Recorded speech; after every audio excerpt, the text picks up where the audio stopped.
Во-первых, я не девчонка, а во-вторых, никто меня не жалеет.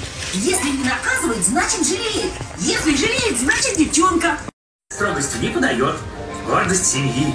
Это точно. Все, я побежала. Пока-пока. Да и конфеты так себе, честно говоря.